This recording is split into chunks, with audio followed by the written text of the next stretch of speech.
And it was said that he who is worthy shall be able to wield the power of Thor's hammer. Java Fern? What's going on, H2O Army? Joseph from @H2O Plants on Instagram. We are back with another video. Today we're talking about Java Ferns and Infinity War because I absolutely love the movie. I hope you've seen it. If you don't know what I'm talking about, I mean, how could you not? It broke like every single record. But in case you didn't know, I'm a huge Marvel fan, hence the Iron Man shirt. Absolutely love it. Infinity War was awesome. If you guys had seen it already, make sure you leave a comment down below. Let me know what you think of it because honestly, it left a giant gaping hole in my heart that I want to go see the movie like 6 more times, but I don't have the time to. So I absolutely loved it. Really amazing movie, and it kind of got me thinking of just a cool creative thing to do.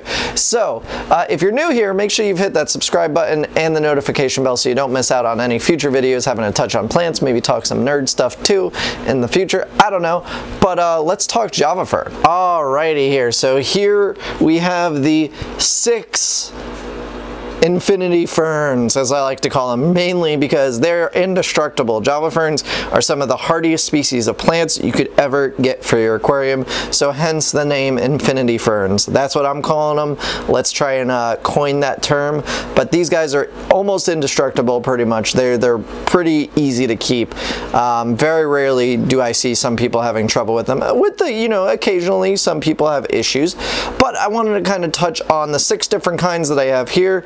There are a couple other types of Java Ferns, but these are the most, well, there's 2 rare ones and then the rest are somewhat common. So let's kind of get into it. Let's talk about first regular Java Fern, which is this fern right here. And as you can see, it's got like medium-sized leaves. They are, nice and broad, a little bit bigger than a finger. Well, my finger. Your hands may be bigger or smaller than mine. But yeah, relatively easy species to keep. This is the most common one that you will find, regular Java Fern. It should be readily available pretty much. And that sound was my mic going out on me. So I'm going to do a voiceover here. So let's talk about another type of Java Fern here. Both regular Java Fern and this Java Fern, being lace Java Fern, are both readily available in most local fish stores. The main difference is at the top, you could see here, it has like a lace-like pattern, which makes it kind of fancy on it, typically. So out of the next 6, we have Trident Java Fern. Trident Java Fern is probably the next readily available one in the hobby. As you can see here, there's different size leaves. There's ones that are really tall and really short ones, and they have obviously a trident-like appearance to them. Very cool looking Java Fern. I personally like this one a lot. I think it's a really cool looking one. It also has a ton of babies coming off the leaves at the top there, but yeah. I mean, pretty easy overall, just all these Java Ferns, relatively easy speaking, and I think if you're looking at some variation in your tank, Java Fern is a great way to go, especially if you get some different types. And here are the babies that I was just mentioning. They are all attached to leaves here. Oh, and you could propagate by cutting the rhizome too, right where I'm showing you here. You could literally cut it in half, and you'd have 2 new plants. And, that's how you would propagate it. Or you could get these babies and just leave them on the plant. A lot of people always ask me, when can I cut them off? I like to leave them on. Even when the leaf starts browning like this one is, you could leave it be, and it'll be perfectly fine. It'll produce babies. And sometimes the babies don't produce trident leaves, at least not in my case. Sometimes they're just regular. They look almost like narrow leaf or needle leaf, which we'll be getting to narrow leaf here shortly. But you could see here that the leaf is browning, but I'll still leave it attached so that way the babies will form on the leaf itself. And yeah, there's some more babies. I was talking about the baby plants for a while here. My apologies for this voiceover, but this is what happens when your equipment decides to go out on you. And, you never know what can happen.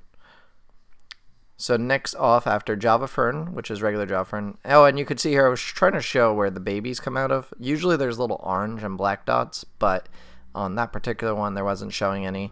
Typically, they only form when they're ready to produce plantlets or baby plants. So it's not common, or it's not uncommon to see some with or without the black or yellow dots. So I don't remember what I was going over here. Trying to think back to what I was originally recording, but nonetheless, let's move on to narrow leaf Java Fern here, which this is the next kind of common species. We've been getting it a lot more in these mat forms, so we're really only selling it in the mat forms.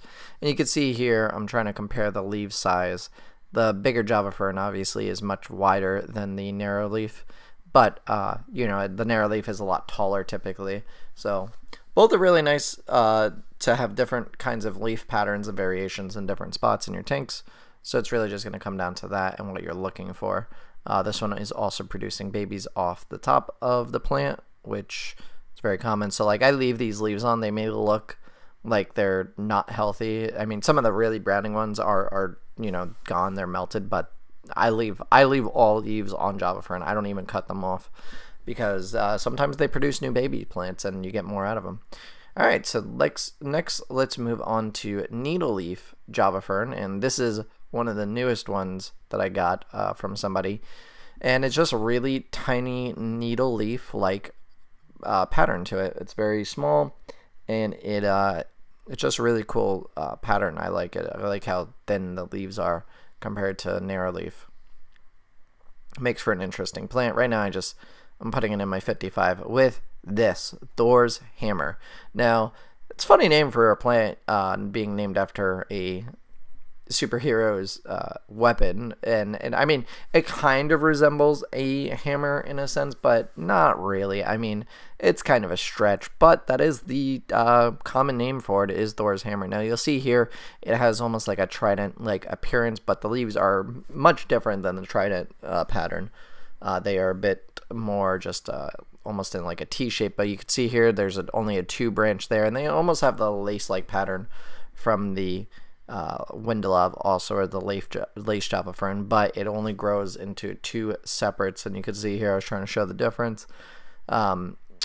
It does look similar, but they are highly unique. And also you can see here that it is producing regular Java Fern leaves, which is quite weird because sometimes, like I said with the trident fern, the mutation somehow gets lost. I don't know if anybody else have experienced this problem with Java Ferns before, like if they've gotten any one of these, if they've magically reverted back to regular Java Fern.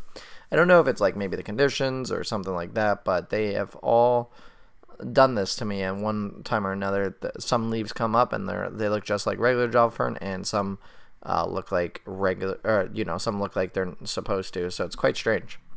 I've never really had it happen to me with narrow leaf, but very often with trident and Windelove and the Thors hammer I've had it happen. So, and yeah, so these are the 6 Inifinity ferns, as I am now calling them, because I think it's a funny name to reference these Java Ferns. They are great beginner plants, relatively low light, don't need much.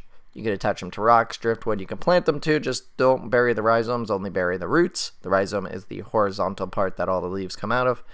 And overall, just, you know, let it do its thing. It may look like it's going to die back on you. I typically leave them. They produce lots of babies. And the roots on these tend to be black, even though a lot of times that's associated with dead plants. The roots have always seemed to be black for me on Java Fern, so I don't think that's anything uncommon to have. So there you have it. And if only I could snap my fingers and there would be an awesome aquascape. Just not going to happen.